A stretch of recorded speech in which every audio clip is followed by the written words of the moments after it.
Hello, BookTube, and welcome back to our read aloud of The Claverings by Anthony Trollope.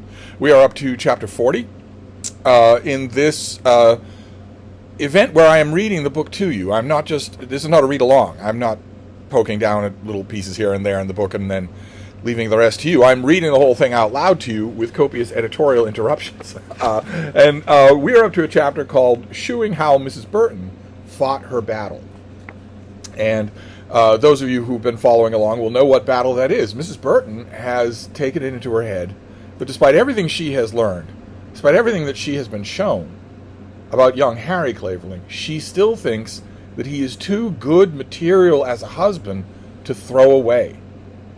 He is the prospective husband of Florence Burton, and Cecilia Burton does not want to give that up. Why she doesn't want to do that, I have no idea at all.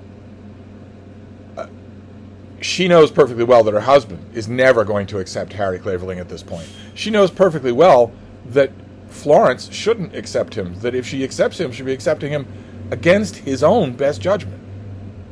And also, it's not like she has a family history where good husband material is hard to find. Every one of the Burtons has married good husband material, good wife material. Good husbands are not rare in this book. Is the thing. Good husbands are not rare in this book. We actually have more of them than bad husbands or bad potential husbands. I don't know why she's so desperate, except maybe that Harry is good looking? I don't know. But anyway, she decided that goal required the ultimate gambit. So she actually goes to Julia Brabazon, to Lady Ongar, to confront her. Basically to get her to agree to let Harry alone, to let him marry Florence. And Julia does not do that. In that chapter, Julia decides consciously, or at least if she's decided beforehand, she says consciously that she is now going to be evil. She is now going to be a bad person. Those words are never used by Trollope. He is expecting that the reader will say those words, I hope. Maybe not. Maybe general common morality was as shoddy in his day as it is in mine. Julia has decided that even though she knows a promise has been made, and that a wedding is in the offing, and that a young girl's heart will be broken who did nothing to her, and that she has done everything wrong all along the way, she's decided, no, for my own happiness, I am now going to be evil. I'm going to stick to this person. And this virtuous woman coming to me and begging me not to, notwithstanding. So it doesn't work.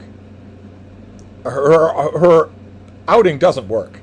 And she knows perfectly well that in addition to it not working, she's now going to have to fess up to it. To both Florence and to her husband. So now we get the fallout. So that's what this chapter is.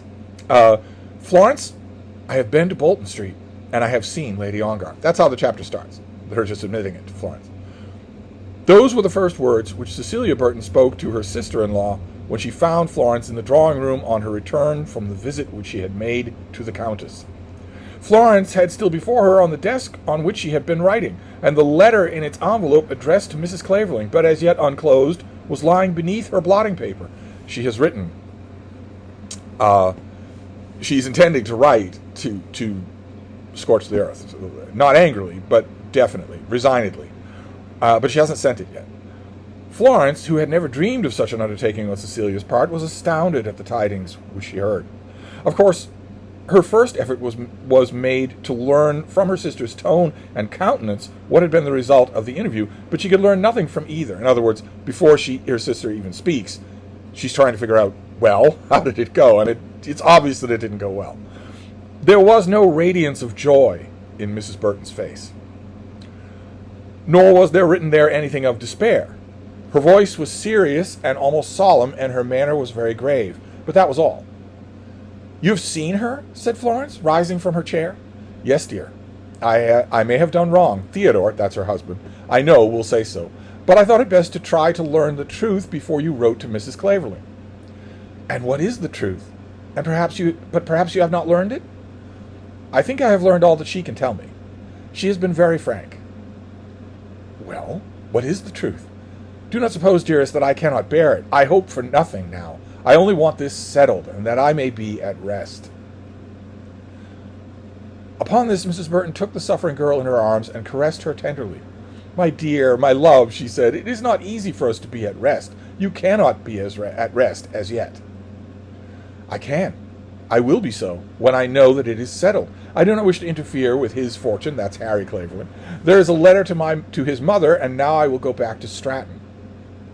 Not yet, dearest, not yet, said Mrs. Burton, taking the letter in her hand, but refraining from withdrawing it at once from the envelope. You must hear what I have heard today. Does she say that she loves him? Yes, she loves him. We must not doubt that. And he, what does she say of him? She says what you must also say, Florence, that it is hard that it should be so. It must be as he shall decide. Lady Ongar said it should be his choice. And now, obviously, that's the way it should be. That isn't the way it should be. It should be Florence's choice, but we'll see how it comes. No, said Florence, withdrawing herself from the arm that was still around her. No, it shall not be. It shall not be, it may be as he choose. I will not submit myself to him. It is enough as it is. I will never see him more, never. To say that I do not love him would be untrue, but I will never see him again. Stop, dear, stop. What if it be no fault of his? There is no reading of this scenario in which this is not Harry's fault. None. None. No fault of his that he went to her when he and I were, as we were, together?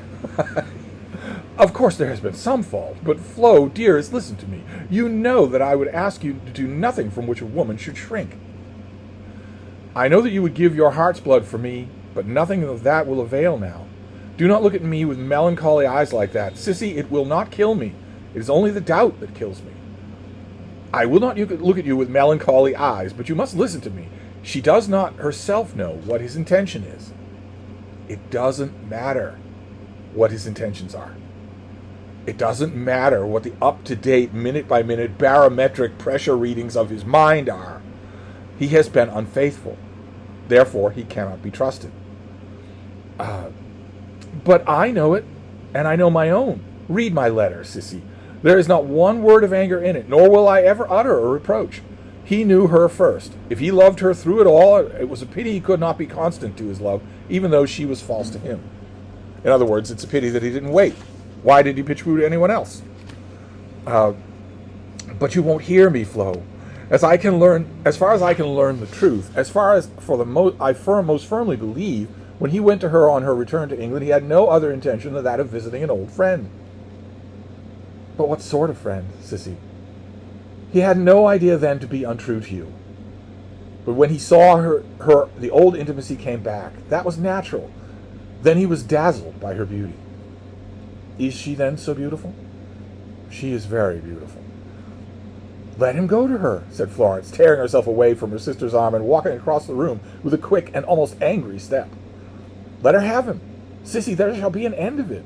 I will not condescend to solicit his love. If she is such as you say, if beauty with him goes for everything, what chance could there be for such as me? Trollope has frankly admitted, Harry Clavering has estimated, other characters have intimated, that Florence Burton is a sweet, wonderful, wholesome girl, but she's not beautiful. There's also been an indication that she's not scintillating either, but some of the scintillation of Lady Ongar comes from a bad reputation, which is not the kind of scintillation you want in 1880s. I did not say that beauty with him went for everything, says her sister-in-law. Of course it does. I ought to have known that it would be so with such a one as him. And then she is rich also, wonderfully rich. What right can I have to think of him? Florence, you are unjust. You do not even suspect that it is her money. To me, it is the same thing. I suppose that a woman who is so beautiful has a right to everything. I know that I am plain, and I will be content, in future, to think no more. Poor Florence, when she had got as far as that, broke down, and could go no further with the declarations which she had been able to make as far to her future prospects. Mrs. Burton, taking advantage of this, went on with her story, struggling, not altogether unsuccessfully, to assume a calm tone of unimpassioned reason. As I said before, he was dazzled. Dazzled! Oh! But even he had no idea then of being untrue to you. No, he was untrue without an idea. That is worse. Florence, you are perverse, and are determined to be unfair. I must beg that you will hear me to the end. so that you may be able to judge what course you ought to follow." This Mrs. Burton said with the air of great authority, after which she continued in a voice something less stern. He thought of doing no injury to you when he went to see her, but something of the feeling of his old love grew upon him when he was in her company, and he became embarrassed by his position before her to be aware of his own danger. He might, of course, have been stronger. Here Florence exhibited a gesture of strong impatience, though she did not speak. "I am not going to defend him altogether, but I think you must admit that he was hardly tried. Of course I cannot say what passed between them, but I can understand how easily they might recur to old scenes, how naturally she would wish for a renewal of the love which she had been base enough to betray. She does not, however, consider herself at present engaged to him. That you may know for certain. It may be that she has asked him for such a promise, and that he has hesitated. If so, his staying away from us and his not writing to you can be easily understood. But he hasn't just hesitated. And what is it that you would have me do?" asked poor Florence. "He is ill now. Wait till he is well. He would have been here before this had not illness prevented him. Wait till he comes." "I cannot do that, Sissy. Wait I must, but I cannot wait without offering him, through his mother, the freedom which I have so much reason to know that he desires." "We do not know what he desires. We do not know that his mother even suspects him of being of any fault towards you. Now that he is there, at home, away from Bolton Street, I do not care to trust to such influence as that, Sissy. If he could not spend this morning with her in her own house, if he could not spend this morning with her in her own house, and then, as he left her, feel that he preferred me to her, and to all the world, I would rather be as I am than take his hand. He shall not marry me from pity, nor yet from a sense of duty. We know the old story, how the devil would be a monk when he was sick. I will not accept his sick-bed allegiance, or have to think that I owe my husband to a mother's influence over him while he was ill." These are all very good objections. They are rock solid. "You will make me think, Flo, that you are less true to him than she is." "Perhaps it is so. Let him have what good such truths as hers can do him. For me, I feel that it is my duty to be true to myself. I will not condescend to indulge my heart at the cost of my pride as a woman." Very good. Very good. And let's be honest here, far, far stronger and more noble and more praiseworthy than anything Julia Ongar is capable of. That simple sentence. I will not condescend to indulge my heart at the cost of my pride as a woman. Florence has her priorities straight, in other words, at long last. Whereas this is pretty much a novel about people who don't have their priorities straight. Oh, Florence, I hate that word pride. You would not hate it for yourself in my place. You need take no shame to love him. Have I taken shame to love him? Said Florence, rising again from her chair. Have I been Mrs. or coy about my love? From the moment in which I knew that it would be a pleasure to myself to regard him as my future husband, I've spoken of my love as being always proud of it. I have acknowledged it as openly as you can do yours for Theodore. I acknowledge it still, and will never deny it. Take shame that I have loved him. No. But I should take to myself great shame, should I ever be brought so low as to ask him for his love, when once I have learned that he had transferred it from myself to another woman. Then she walked the length of the room, backwards and forwards, with hasty steps, not looking at her sister-in-law, whose eyes were now filled with tears. Come, Sissy, she then said, we will make an end of this. Read my letter if you choose to read it, though indeed it is not worth reading, and then let me send it to the post. Mrs. Burton now opened the letter and read it very slowly. It was stern and almost unfeeling in the calmness of the words chosen, but in those words her proposed marriage with Harry Clavering was absolutely abandoned. I know, she said, that your son is more warmly attached to another lady than he is to me, and under those circumstances, for his sake as well as for mine, it is necessary that we should part. This is from the letter. Dear Mrs. Clavering, may I ask you to make him understand that he and I are never to recur to the past? If he will send me back any letters of mine, should any have been kept, and that little present which once I gave him, all will have been done which need be done, and all have been said which need be said. He will receive in a small parcel of his letters and gifts which he has sent me.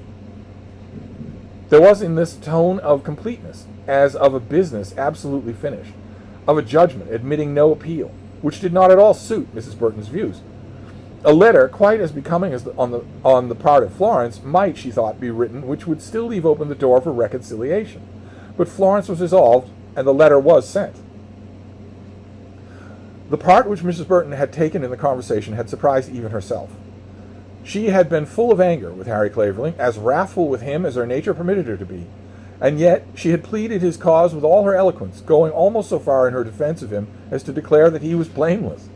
And in truth she was prepared to acquit him of blame, to give him full absolution without penance, if only he could be brought back again into the fold. Here we have to wonder, is it only because he's good-looking and has a nice background and a nice family and is a good catch for Florence? Or is it possibly also that Harry also was fond of lightly flirting with her, with Cecilia? Her wrath against him would be very hot should he not return. But all should be more than forgiven if he would only come back and do his duty with affection and patient fidelity. Her desire was not so much that justice should be done, as that Florence should have the thing coveted, and that Florence's rival should not have it. According to the arguments, as arranged by her feminine logic, Harry Clavering would be all right or all wrong, according as he may at last bear himself. She desired success, and if she could only be successful, was prepared to forgive everything. And even yet she could not give up the battle, though she admitted to herself that Florence's letter to Mrs. Clavering made the contest more difficult than ever. It might, however, be that Mrs. Clavering would be good enough, just enough, true enough, clever enough, to know that such a letter as this, coming from such a girl and written under such circumstances, should be taken as meaning nothing. Most mothers would wish to see their sons married to wealth, should wealth throw itself in their way, but Mrs. Clavering possibly could not be such a mother as that. In the meantime, there was before her the terrible necessity of explaining to her husband the step which she had taken without his knowledge, and of which she knew that she must tell him the history before she could sit down to dinner with him in comfort. Theodore, she said, creeping out of her own chamber to his dressing room while he was washing his hands, you mustn't be angry with me, but I've done something today. And why must I not be angry with you? Well, you know what I mean. You mustn't be angry, especially about this, because I don't want you to be. That's conclusive, said he. It was manifest to her that he was in a good humor, which was a good blessing. He had not been tried with his work as he was often wont to be, and therefore willing to be playful. What do you think I've done? She said. I have been to Bolton Street, and I have seen Lady Ongar. No. I have, Theodore, indeed. Mr. Burton had been rubbing his face vehemently with a rough towel at the moment in which the communication had been made to him. You know, Trollope, Tony, you don't have to constantly remind us that these people are middle class, okay? Theodore Burton makes a good living, and is on the brink of making a much bigger good living. You don't have to remind us that he doesn't have a soft towel. Gotta remind us, right? That he shines his shoes with his handkerchief, that he has a rough towel, that he gets home hot and bothered because he walks. Please. Anyway. So strongly was he affected by it that he was stopped in his operation and brought to a stand in his movement, looking at his wife over the towel as he held it in both hands. What on earth has made you do such a thing as that? I thought it best. I thought that I might hear the truth, and so I have. I could not bear that Florence should be sacrificed, whilst anything remained undone that was possible. Why didn't you tell me you were going? Well, my dear, I thought it better not. Of course, I ought to have told you, but in this instance I thought it best just to go without the fuss of mentioning it. What you really mean is that if you had told me, I should have asked you not to go. Exactly. Again, I want to point out here, just as a tiny parenthetical, and then we'll move on, I promise. This is a married couple. This is easily, recognizably a married couple. There is nothing, almost nothing like this in the Victorian literature that is at this level of regard. Dickens would have made a cartoon out of this, is what I'm trying to say. I'm not trying to single out him, but there's virtually nothing like this. This is just an ordinary married couple talking and disagreeing. And you were determined that to have your own way? Well, I don't think, Theodore, I care much about my own way as some women do. I'm sure I always think your opinion is better than mine. That is, in most things. And what did Lady Ongar say to you? He had now put down the towel and was seated in his armchair, looking up into his wife's face. It would be a long story to tell you all that she said. Was she civil to you? She was not uncivil. She is a handsome, proud woman, prone to speak out what she thinks and determined to have her own way when it is possible. But I think she intended to be civil to me personally. What is her purpose now? Her purpose is clear enough. She means to marry Harry Clavering if she can get him. She said so. She made no secret of what her wishes are. Then, Sissy, let her marry him, and do not let us trouble ourselves further in the matter. But Florence, Theodore, think of Florence. I am thinking of her, and I think that Harry Clavering is not worth her acceptance.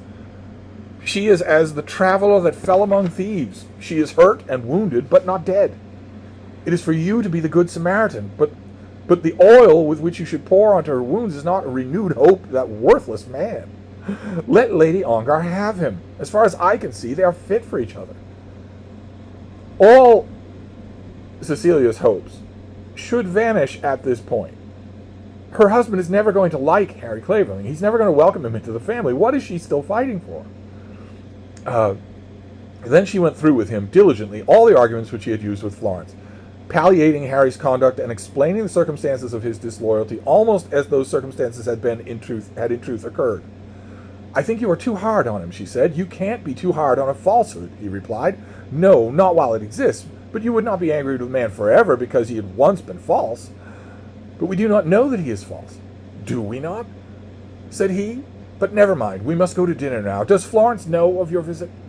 Then, before she would allow him to leave his room, she explained to him what had taken place between herself and Florence, and told him of the letter that had been written to Mrs. Clavering. She is right, said her husband. That way out of her difficulty is the best that is left to her.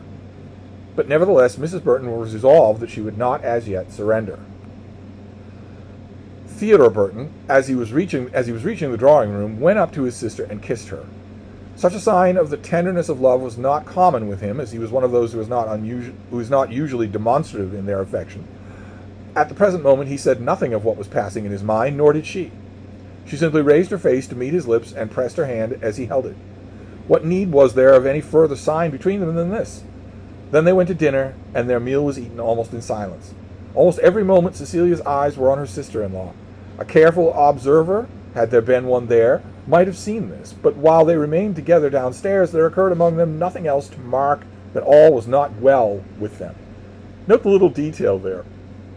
Trollope sometimes does this. He does this in about 10 novels, at one point or another. I think this is the only time in this book where he does it, where he draws a scene and says, if an observer had been present, the observer would notice this, but no observer was present. But he's telling us about it. The Trollope's narrator, who is not Trollope, and who is not any character in the story, any story, is present. Nor would the brother have spoken a word during the evening of on the subject that was so near to all the hearts had not Florence led the way. But when they were at tea, and when Cecilia had already made up her mind that there would be no further discussion that night, Florence suddenly spoke forth. Theodore, she said, I have been thinking much about it, and I believe I had better go home to Stratton tomorrow. Oh, no, said Cecilia eagerly. I believe it will be better that I should, continued Florence. I suppose it is very weak of me to own it, but I am very unhappy, and like a wounded bird, I feel that it will be well if I should hide myself. Cecilia was at her feet in a moment. Dearest Flo, she said, is this not your home as well as Stratton? When I am able to be happy, it is. Those who have light hearts may make more homes than one, but it is not so with those whose hearts are heavy. I think it would be best for me to go. You shall do exactly as you please, said her brother. In such a matter I will not try to persuade you. I only wish that we could tend to comfort you. You do comfort me. If I know that you think I am doing right, that will comfort me more than anything. Absolute and immediate comfort is not to be had when one is sorrowful. No, indeed, said the brother. Sorrow should not be killed too quickly. I always think that those who are impervious to grief must be impervious also to happiness. If you have feelings capable of the one, you must be capable of the other also. You should wait, at any rate, till you get an answer from Mrs. Clavering, said Cecilia. I do not know that she has any answer to send to me. Oh, yes, she must answer if you will think on it, if she accepts what you have said. She cannot but accept it. Then she must reply to you. There is something which you have asked her to send you, and I think you would wait, at any rate, till it reaches you here. Mind, I do not think her answer will be of that nature, but it is clear that you should wait for it, whatever it may be. Then Florence, with the concurrence of her brother's opinion, consented to remain in London for a few days, expecting the answer which would be sent by Mrs. Clavering, and after that no further discussion took place as to her trouble.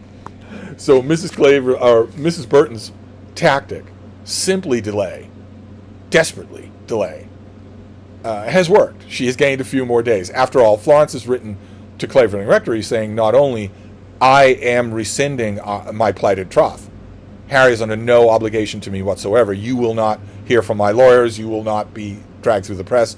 I am severing things between us. Not only has Mrs. Clavering got a letter that says that, she's also got a letter saying, I'd like trinkets back. Letters, such. If you could send them back, please do.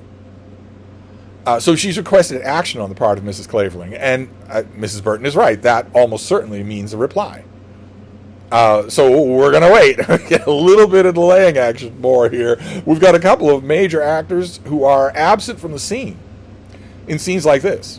The major actors here are Lady Ongar and Harry Clavering. Lady Ongar, who is spinning her webs in Bolton Street, and Harry Clavering, who is sick back at Clavering Rectory. Is he sick? Is he really? Or is he just a coward, in addition to everything else? Oh, we'll find out. So we'll continue on next time, and I will see you then. Thank you, Burton.